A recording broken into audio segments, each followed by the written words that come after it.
हाँ, तो आज हम लोग पढ़ते हैं रेडॉक्स रिएक्शन के बारे में। किसके बारे में? Redox reaction. Redox reaction redox reaction के बारे में हम लोग पढ़ेंगे। तो देखिए, ये रेडॉक्स रिएक्शन दो वर्ड से बना है। एक हो गया रेड प्लस ऑक्स। रेड का मतलब होता है रेडॉक्शन। रेड का मतलब क्या होता है? रेडॉक्शन।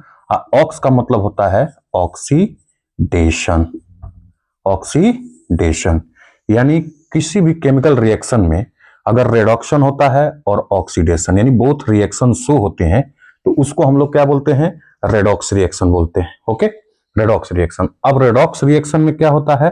तो देखो, जब हम क्या करेंगे कि ऑक्सीडेशन नंबर फाइंड करते हैं प्रत्येक एटम का और रिएक्टेंट और प्रोडक्ट में देखते हैं कि अगर ऑक्सीडेशन नंबर बढ़ता है तो ऑक्सीडेशन नंबर अगर डिक्रीज होता है यानी घटता है तो क्या होता है?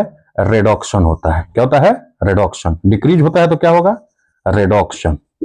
ऑक्सीडेशन नंबर अगर डिक्रीज होगा तो रेडॉक्शन। अगर ऑक्सीडेशन नंबर बढ़ता है तो क्या होता है? ऑक्सीडेशन। क्या होता है? ऑक्सीडेशन। जैसे मानिए ए प्लस बी, हमने एक प्रोडक्ट बना दिया ए बी। अब यहां पर ए का क्या है? यहां पर ए का ऑक्सीडेशन नंबर 0, क्योंकि हम पहले जानते हैं किसी भी एटम का, किसी भी स्पीसीज का अगर वो सिंगल हो, अकेले हो, तो उसका ऑक्सीडेशन नंबर, ये जैसे मान लो कि क्लोरीन है तो क्लोरीन का ऑक्सीडेशन नंबर 0। Cl2 है, इसका भी ऑक्सीडेशन नंबर 0। O2 है, ऑक्सीडेशन नंबर 0। यानी सेम एटम अगर रहता है तो उसका ऑक्सीडेशन नंबर क्या होता है? 0 होता है। ठीक है, तो ऑक्सीडेशन नंबर 0 होता है। तो उसी प्रकार से मान लेते हैं कि यहां पर ए है और बी है, तो यहां पर ए का भी ऑक्सीडेशन नंबर 0 होगा और बी का भी ऑक्सीडेशन नंबर 0। लेकिन यहां पर ए का ऑक्सीडेशन नंबर 1 और बी का ऑक्सीडेशन नंबर -1। तो अब देखिए, यहां पर ऑक्सीडेशन नंबर क्या हो रहा है? ऑक्सीडेशन नंबर इंक्रीज हो रहा है, यानी क्या हो जाएगा? ऑक्सीडेशन। क्या हो जाएगा? ऑक्सीडेशन। और बी का देखते हैं तो बी का ऑक्सीडेशन नंबर डिक्रीज हो रहा है 0 से -1, यानी ऑक्सीडेशन नंबर क्या हो रहा है? डिक्रीज। तो यहां पर क्या होगा? रेडॉक्शन।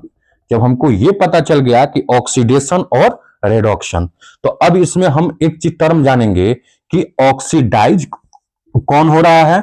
ऑक्सीडाइज कौन हो रहा है? तो ऑक्सीडाइज हो रहा है ए, जिसका ऑक्सीडेशन होता है वो ऑक्सीडाइज होता है।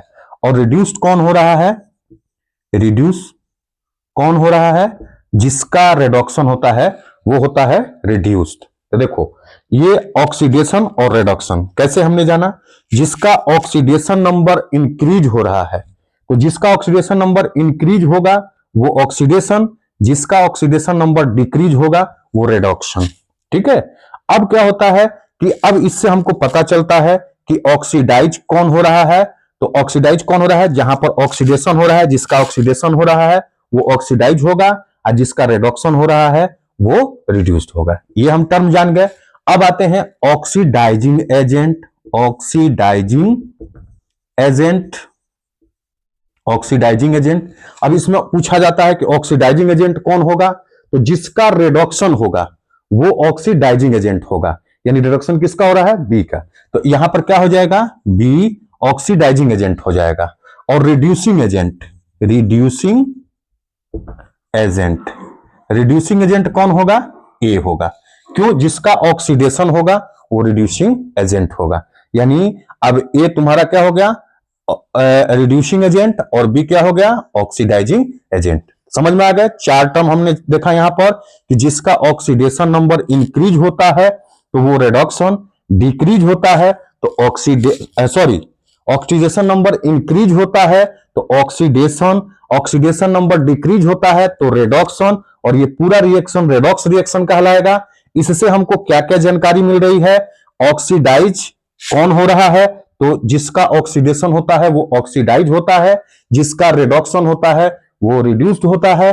और ऑक्सीडाइजिंग एजेंट के बारे में अगर पूछा जाए तो जिसका रिडक्शन होता है वो ऑक्सीडाइजिंग एजेंट होता है और जिसका ऑक्सीडेशन होता है वो रिड्यूसिंग एजेंट होता है। Okay, okay, is this clear? Okay.